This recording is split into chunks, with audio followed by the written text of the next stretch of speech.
여기는 대한민국 여의도의 하늘. 63빌딩 위로 전투기가 쉴 새 없이 비행을 반복하고 있습니다. 한국은 분명 휴전 국가라고 들었는데 지금 다시 전쟁이 시작된 건가요? 왜 하필 우리가 온 지금 이런 끔찍한 일이? 해당 사연은 해외 커뮤니티에 올라온 탈라하 씨의 실제 사연을 바탕으로 재구성된 스토리입니다. 그럼 오늘의 사연 있는 인생 시작합니다. 그 전에 잠깐 구독과 좋아요, 알림 설정하는 센스 꼭 부탁드릴게요. 안녕하세요. 저는 말레이시아 공군 특수부대팀에서 지난달까지 복무했던 이들란 탈라하라고 합니다. 말레이시아 공군 유일의 특수부대로서 저희는 최근 한국의 전투기를 테스트해보는 경험을 가졌고 조종 실력이 뛰어났던 대원들을 계급별로 선발하여 한국으로 단체 포상 휴가를 보내주었습니다. 저는 거의 10년간 군 생활을 하면서 한국에서 만든 전투기처럼 최신 기술을 접목한 것은 본 적이 없었습니다. 그렇기에 처음에는 조작하는 것부터 익숙하지 않은 모습을 보였죠. 하지만 역시나 한국만의 뛰어난 기술력으로 만들어진 전투기라 그런지 30분의 비행으로 바로 안정감을 찾고 적응할 수 있을 만큼 훌륭한 기술력이었습니다. 그렇게 저를 포함한 8명의 동료는 1년치 휴가를 몰아서 받게 되었는데요. 그래도 모든 동료 병사들은 저희 8명을 부러워했습니다. 현재 말레이시아는 많은 국민이 한국에 대해 호감을 느끼고 있습니다. 그 이유는 짐작이 가실 텐데요. K-팝, 한류라고 생각하신 분들 많으시죠? 그것도 맞지만 바로 말레이시아 축구 국가대표팀을 지휘하고 있는 한국인 사령탑 김판곤 감독님 때문입니다. 한때 아시아 축구의 강호였던 화려했던 명성을 잃고 동남아시아에서도 정상급 위치를 잃고 표류하던 말레이시아 축구 대표팀이 김판곤 감독님의 지휘력으로 다시 명성을 되찾고 있기 때문이죠. 김 감독님 부임 이후 2023 카타르 아시안컵 본선 진출을 이루어냈습니다. 최근에는 2026 피파 북중미 월드컵 아시아 2차 예선에서 그룹 1위를 달리고 있고요. 김 감독님의 말레이시아 대표팀은 27전 18승 3무 5패를 기록하고 있습니다. 지난 20년 중 가장 높은 승률을 기록하고 있습니다. 현지에서는 말레이시아 사상 최초의 월드컵 최종 예선 진출이라는 역사도 기대 중입니다. 물론 이번 여행이 단지 군인으로서 휴가를 가는 것도 있었지만 어떻게 보면 한국의 비행 기술을 제대로 배우고 오라는 상부의 뜻도 있다고 들었습니다. 그렇기에 한국을 향하는 저와 동료들은 가벼운 마음만으로는 말레이시아를 떠날 수가 없었죠. 하지만 문제는 한국으로 여행을 가본 사람은 저희 부대에 단 한 명도 없었다는 점이었습니다. 모두 매일 훈련만 하면서 살아왔지 전투기를 잘 만든다는 것 외에는 실제로 한국에 대해서 제대로 아는 사람이 없는 거나 마찬가지였죠. 실제로 한국으로 같이 가는 부대원 중에는 한국이 다른 가난한 나라들처럼 방위산업만 잘하는 나라라고 생각하는 병사도 있었습니다. 저 역시 한국에 대해서 모르는 건 마찬가지였어요. 그렇기 때문에 직접 인천공항에 입국하는 그 순간까지도 안심할 수가 없었습니다. 말레이시아 쿠알라룸푸르 국제공항에서 한국까지 약 6시간 30분의 비행시간 끝에 저희 8명의 병사는 한국에 내리게 되었습니다.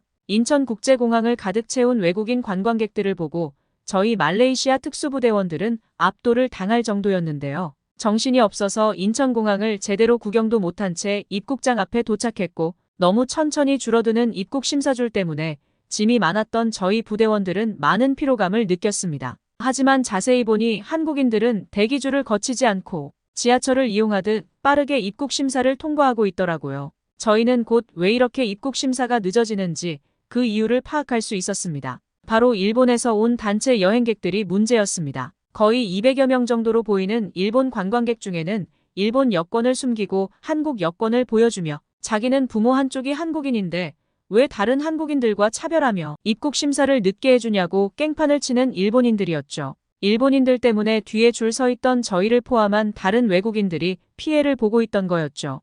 여권을 미리 확인하며 돌아다니시는 한국공항 직원분께서 평상시에는 외국인들도 프리패스로 빠르게 입국 심사를 통과하지만 오늘은 좀 특별한 상황이니 이해를 해달라며 곤란한 표정을 지으시더군요. 그렇게 저희는 1시간 정도를 기다리며 힘들게 입국 심사장 밖으로 나오게 되었습니다. 저희 부대원들은 입국 심사를 기다리는 동안에도 인천공항의 규모에 입을 다물지 못할 정도였는데 입국장 게이트를 빠져나오는 순간 저를 비롯해 다른 부대원들도 한국이 얼마나 선진국인지 깨닫게 되었습니다. 공항의 규모도 대단했지만 이렇게 커다란 공항을 빈틈없이 채우고 있는 인프라에 놀라 자빠질 정도였죠. 입국장 밑에는 많은 음식점과 편안한 카페, 심지어 병원까지 있었습니다. 한국은 공항을 단순히 비행기만 타는 장소가 아닌 하나의 복합 문화 공간으로 만들었다는 생각에 저희는 감탄할 수밖에 없었습니다. 한국인들은 자동차를 타고 공항에 주차하는 경우가 많은지 공항에는 한눈에 차지도 않을 만큼 엄청난 크기의 주차장이 자리 잡고 있었습니다. 하지만 자가용이 없는 저희 외국인들에게는 무엇보다 놀라운 점이 한국의 대중교통 시스템이었습니다. 인천공항에서 수도인 서울까지는 다양한 대중교통을 이용하여 빠르게 이동할 수가 있었는데요. 입국장 앞이 보이지 않을 정도로 여러 목적지로 가는 수많은 공항버스가 계속해서 사람들을 태우고 출발했습니다. 그리고 승용차 크기의 개인 택시부터 가족 단위로도 탈 수 있는 대형 택시도 질서정연하게 대기 중이었습니다. 동남아는 호객 행위를 하는 택시 사기도 많은데 한국은 모든 기사님이 차에서 기다리고 있더라고요. 하지만 저희는 군인이라 월급이 많지도 않고 택시를 타기에도 인원이 너무 많다 보니 저렴하면서도 훨씬 빠르게 이동이 가능한 공항철도를 이용해서 서울까지 가기로 마음먹었습니다. 저희뿐 아니라 많은 외국인이 공항철도를 향해 걸어갔기에 찾아가는 길은 그리 어렵지 않았습니다.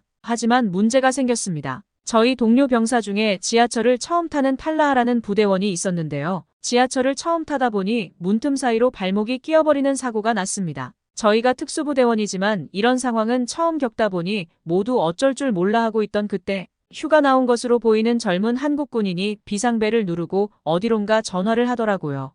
알고 보니 철도 기관사님께 상황을 설명하고 운행을 급하게 멈춰달라고 했던 거죠. 덕분에 탈라하는 무사히 발목을 빼내고 감사하다고 연신 인사를 건넸습니다. 한국에서 어학연수를 위해 말레이시아로 유학 오는 학생들이 많다고 듣긴 했는데 젊은 한국 군인도 굉장히 영어를 잘해서 대화를 이어갈 수 있었습니다. 저희는 휴가를 나온 군인이고 병원을 가야 할 것 같다고요. 그랬더니 한국에는 한의원이라는 곳이 있다고 알려주더군요. 가는 길이 같다며 한국 군인분의 도움으로 저희는 한의원에 도착하여 진료를 받았습니다. 무슨 이상한 바늘 같은 걸로 치료를 한다고 해서 처음엔 너무 놀랐지만 탈라하 대원이 치료를 받고 신기하게 통증이 바로 사라졌다며 잘 걸어다니더군요. 그런 대단한 치료라면 병원비가 비싸지 않을까 갑자기 걱정이 생겼습니다. 그런데 더 놀라웠던 건 치료비가 고작 2만 원밖에 안 하는 거 아니겠어요? 특수부대 훈련은 상상 이상으로 힘들어서 저희는 몸이 멀쩡할 수가 없습니다.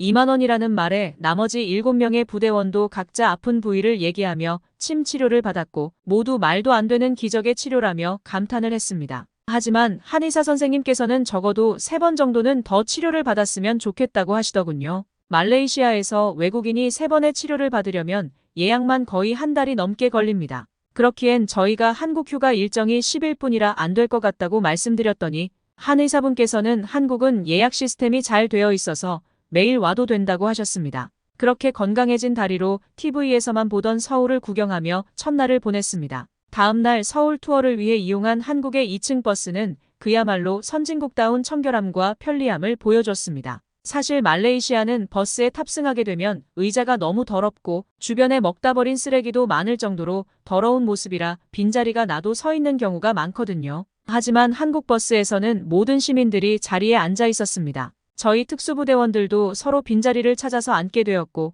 서울 시내를 구경했습니다. 저희 대원 모두가 무작정 버스만 타고 가고 있을 때 갑자기 한국 시민분께서 저희 대원 중 한 명을 쳐다보셨고 동남아인의 군복까지 입고 있던 저희에게 도움을 주시려는 건지 말을 거셨습니다. 서울 투어버스는 관광지별로 내렸다가 다시 타도 요금이 무료인데 계속 앉아만 있는 저희가 이상하게 느껴졌던 거죠. 다음 정거장이 외국인들에게 인기가 많은 종로라면서 내려서 구경을 하라고 친절히 알려주시더라고요. 그리고 다시 그 정류장에서 버스를 타면 다른 곳도 구경할 수 있다고 하더라고요. 그저 2층 버스가 신기해서 탔던 저희는 그렇게 한국을 제대로 즐길 수 있었습니다. 저희 대원들은 모두 내리면서 한국 시민분께 감사 인사를 드리고 종로, 명동, 광화문을 구경했습니다. 버스에서 내린 저희는 한국이 이런 곳인 줄 몰랐다며 놀랐습니다. 다 똑같은 서울 시내이고 몇 정거장 차이도 안 나는 가까운 곳끼리 이렇게 분위기가 다를 수 있다니. 한국의 전통 건물부터 미래 도시 같은 고층 건물들까지 모두 한눈에 볼 수 있다는 게 너무 신기했습니다. 말레이시아보다 국토가 3배나 작은 한국인데 말레이시아의 유명한 도시들과 비교해도 서울은 훨씬 멋진 곳이었습니다. 이런 인프라에서 사는 한국인들이 부러울 지경이었죠. 오토바이가 정신없이 다니는 말레이시아는 버스를 이용하면 제 시간에 도착할 수가 없는데 한국은 오토바이보다 자동차가 수십 배는 많아 보였고 버스는 특별히 도로 가운데 지름길로 다닐 수 있는 것을 보고 정말 신기했습니다. 말레이시아에서는 상상도 할 수 없는 일이니까요. 아무래도 동남아로 수많은 자동차를 수출하는 나라답게 도로 상황 또한 선진국 모습 그대로였습니다. 드라마니까 가능했던 거라고 생각했던 일들이 한국은 현실에서도 가능한 부자 나라 같았습니다. 버스 투어를 끝내고 어제 발목을 다친 탈라하 대원을 위해 다시 한의원으로 향했습니다. 어제는 한국 군인이 통역도 해주고 접수도 도와줘서 걱정 없이 치료만 받고 나왔는데 오늘은 저희 부대원들끼리라 서로 접수를 내가 하라며 미루고 있었습니다. 그때 대학생처럼 보이는 젊은 간호사분께서 어떤 일로 왔는지 물어보셨고 저희는 어제의 사고를 설명해드렸습니다. 물론 저희 부대원들은 한국어로 인사조차 할 줄 몰랐지만 다행히도 젊은 간호사분께서는 유창한 영어 실력을 갖고 계셨고 덕분에 제 동료는 무사히 진료를 받을 수 있었습니다. 접수를 하고 저희는 서울 맛집을 다녀오려고 했는데 간호사분께서 자리를 비우지 말라고 하시는 거 아니겠어요?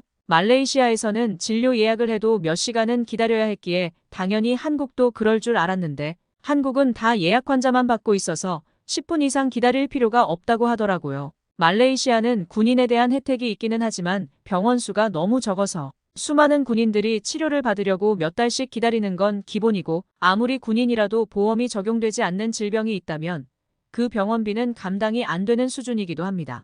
하지만 한국은 진찰과 치료까지 모든 걸 포함해도 2만 원이 넘지 않아 보였습니다. 그리고 이 모든 것이 1시간 안에 이루어진다는 다시 한번 의료 강국에 사는 한국인들이 부러워졌습니다. 모든 치료가 끝나고 영어를 잘했던 젊은 간호사분께서 이왕 한국에 오셨으면 한국을 제대로 즐기다 가시라며 관광지 리스트까지 알려주시더라고요. 대신 한국의 맛집들은 꼭 예약을 먼저 하고 가야 한다고 친절하게 설명해 주셨습니다. 서울을 관광하며 놀라웠던 점은 동남아인들인 우리에게도 친절했던 한국인들과 하루 종일 돌아다녀도 버스나 지하철 요금이 10,000원이 넘지 않는 점이었습니다. 말레이시아 도심에서는 거리가 멀면 추가 요금이 많이 붙는데 서울은 어딜 가나 기본 요금으로 돌아다닐 수 있었고 외국인들도 불편하지 않도록 대중교통 안에 영어는 필수로 적혀 있었습니다. 그렇게 간호사분께서 알려주신 경복궁, 롯데월드, 여의도를 구경하며 눈과 입이 즐거운 휴가를 보냈습니다. 그렇게 관광을 즐기고 남은 5일은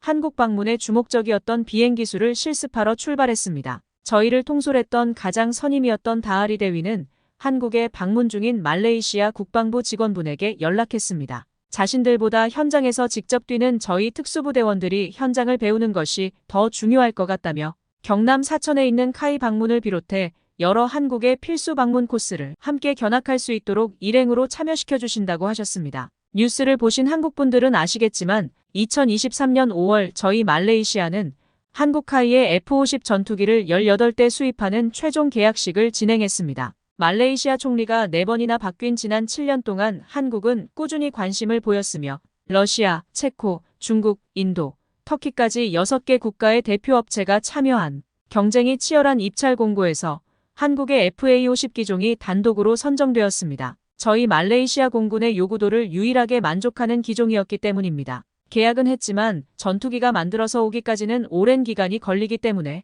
저희 공군 특수부대원들과 조종사 몇 명이 특별 휴가를 받은 것이었습니다. 국방부 장관님과 함께 한국에 가서 전투기 시승 및 현장 실사를 할 수 있도록 말이죠. 2017 말레이시아 리마 국제에어쇼에 참가한 한국 공군 블랙 이글스는 지금도 잊을 수가 없습니다. 저희 말레이시아까지 와서 보여줬던 멋진 에어쇼와 하늘에 펼쳐진 장관에 저희 공군 특수부대원들은 입을 다물지 못했었습니다. 6년 만에 다시 만난 한국 전투기 조종사분들 덕분에 한국의 선진 기술들을 배울 수 있었고 저희는 무사히 한국에서의 일정을 모두 마치고 돌아갈 수가 있게 되었습니다. 며칠 뒤 말레이시아 공군 부대로 돌아간 저희 8명은 다른 동료들에게 한국에서 겪었던 많은 일을 전해주었고 한국에서 한방치료라는 놀라운 의술로 치료를 받고 탈라하 대원의 발목이 고작 이틀 만에 건강해졌다는 말에 많은 부대원들이 한의원을 궁금해하고 부러워하는 모습을 보았습니다. 물론 말레이시아 군인들은 전역하더라도 일반 국민보다는 의료 혜택을 훨씬 많이 받습니다. 하지만 한국은 모든 국민이 평생 이런 혜택을 받을 수 있고 한국에 사는 외국인들조차 그런 혜택을 동등하게 받을 수 있다는 사실이 너무 부러웠습니다.